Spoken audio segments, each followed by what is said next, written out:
On the morning of September 11th, 2001, 19 men armed with box cutters directed by a man on dialysis in a cave fortress halfway around the world using a satellite phone and a laptop directed the most sophisticated penetration of the most heavily defended airspace in the world, overpowering the passengers and the military combat trained pilots on 4 commercial aircraft before flying those planes wildly off course for over an hour without being molested by a single fighter interceptor. These 19 hijackers, devout religious fundamentalists who like to drink alcohol, snort cocaine, and live with pink-haired strippers, managed to knock down 3 buildings with 2 planes in New York, while in Washington a pilot who couldn't handle a single-engine Cessna was able to fly a 757 in an 8,000-foot descending 270-degree corkscrew turn to come exactly level with the ground, hitting the Pentagon in the budget analyst office where DoD staffers were working on the mystery of the $2.3 trillion that Defense Secretary Donald Rumsfeld had announced missing from the Pentagon's coffers in a press conference the day before, on September 10th, 2001.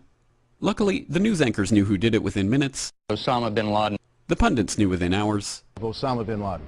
The administration knew within the day. Terrorists who committed these acts and those who harbored them.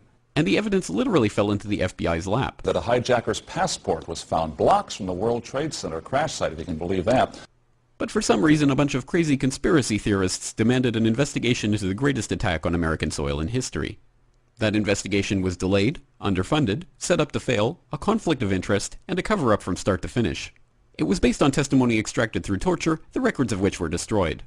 It failed to mention the existence of WTC-7, Able Danger, P-TECH, Sibel Edmonds, OBL and the CIA, and the drills of hijacked aircraft being flown into buildings that were being simulated at the precise same time that those events were actually happening. It was lied to by the Pentagon, the CIA, the Bush administration, and as for Bush and Cheney, well, no one knows what they told it because they testified in secret, off the record, not under oath, and behind closed doors. It didn't bother to look at who funded the attacks because that question is ultimately of little practical significance.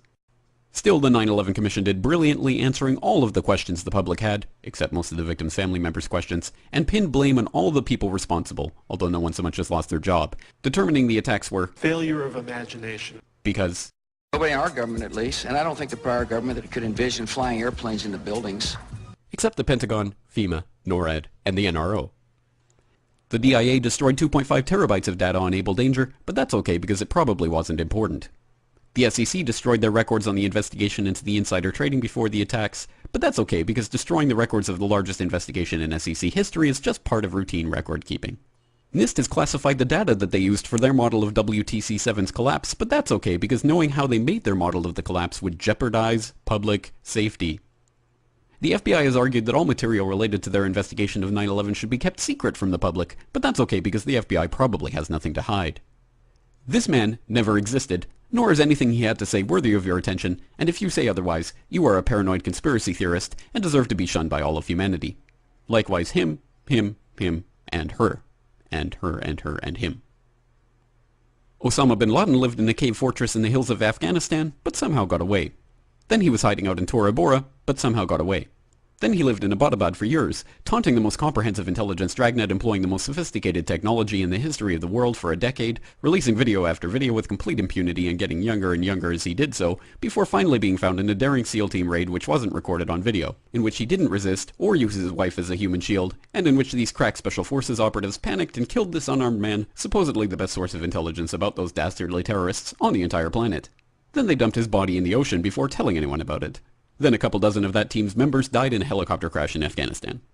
This is the story of 9/11, brought to you by the media which told you the hard truths about... His head could be seen to move violently forward. And... They took the babies out of incubators. And... Mobile production facilities. And... The rescue of Jessica Lynch. If you have any questions about this story, you are a batshit paranoid tinfoil dog-abusing baby hater and will be reviled by everyone.